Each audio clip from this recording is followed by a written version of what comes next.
दोस्तों, नवंबर 2026 के mid term election में सिर्फ 2.5 महीने बचे हैं और ठीक इसी वक्त डोनाल्ड ट्रंप ने अपने सबसे करीबी पड़ोसी और सबसे बड़े ट्रेड पार्टनर्स में से एक कनाडा पर 50% टैरिफ ठोक दिया है। इस पर कनाडा के पीएम मार्क कार्नी ने साफ कह दिया कि वो डॉलर के बदले डॉलर जवाबी टैरिफ लगाएंगे।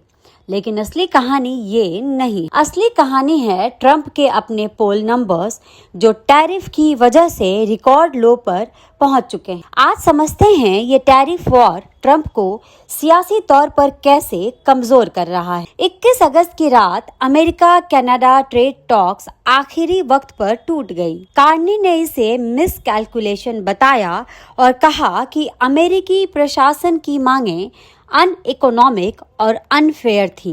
इसके तुरंत बाद 50% टैरिफ लागू हो गए, जिनकी जद में स्टील, एल्यूमिनियम से लेकर हॉकी स्टिक तक करीब 700 अमेरिकी प्रोडक्ट्स आ गए, जिन पर कनाडा ने जवाबी टैरिफ लगाए। ये ध्यान देने वाली बात है, कनाडा अमेरिका का दूसरा सबसे बड़ा ट्रेडिंग पार्टनर है और सोमवार को ट्रंप ने कार, ट्रक, ऑटो पार्ट्स और स्टील पर 50% अतिरिक्त टैरिफ की धमकी भी दे दी, जो जनवरी 2027 से लागू होगी। ट्रेड एक्सपर्ट्स की राय है कि इसका सीधा असर आम कनाडाई और अमेरिकी उपभोक्ताओं की जेब पर पड़ेगा। अब बात करते हैं असली सियासी नुकसान की। YouGov और द इकोनॉमिक्स के ताजा सर्वे में सिर्फ 36% अमेरिकी ट्रंप के काम को मंजूरी दे रहे हैं, जबकि 57% नामंजूरी।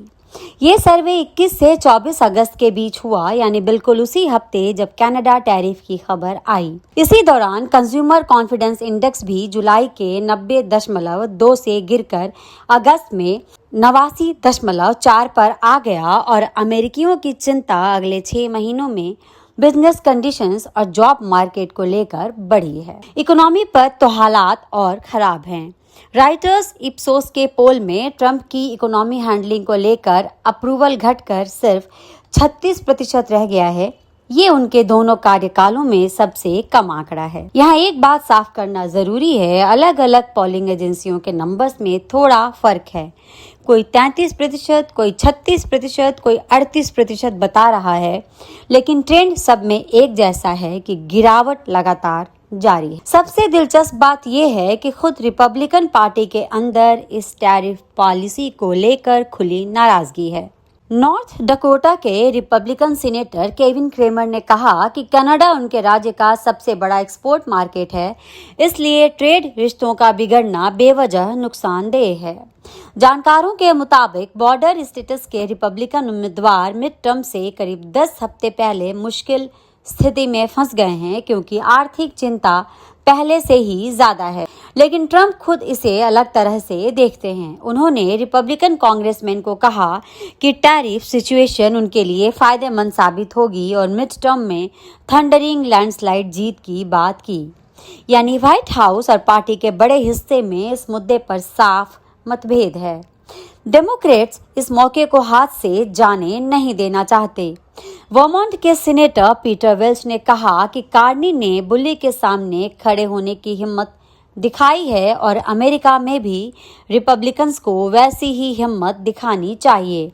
ये बयान इशारा करता है कि आने वाले महीनों में कनाडा टैरिफ मुद्दा मिड टर्म कैंपेन विज्ञापनों का हिस्सा बन सकता है। भारत के लिए ये संकेत महत्वपूर्ण है कि अमेरिकी घरेलू राजनीति में ट्रेड वॉर पॉलिटिक्स की सीमाएं अब साफ दिखने लगी हैं, जो आगे चलकर भारत जैसे पार्टनर्स के लिए बातचीत की गुंजाइश बना सकती हैं। तो कुल मिलाकर तस्वीर ये है, ट्रंप का टैरिफ वॉर सिर्फ कनाडा को नहीं बल्कि उनकी अपनी पार्टी और अपने पोल नंबर्स को भी नुकसान पहुंचा रहा है। मिड टर्म से पहले ये ट्रेंड रिपब्लिकन पार्टी के लिए बड़ा सिरदर्द बनता जा रहा है। आपको क्या लगता है, क्या टैरिफ पॉलिसी ट्रंप के लिए मिड टर्म में भारी पड़ेगी या वो इसे अमेरिका फर्स्ट जीत की कहानी में बदल पाएंगे?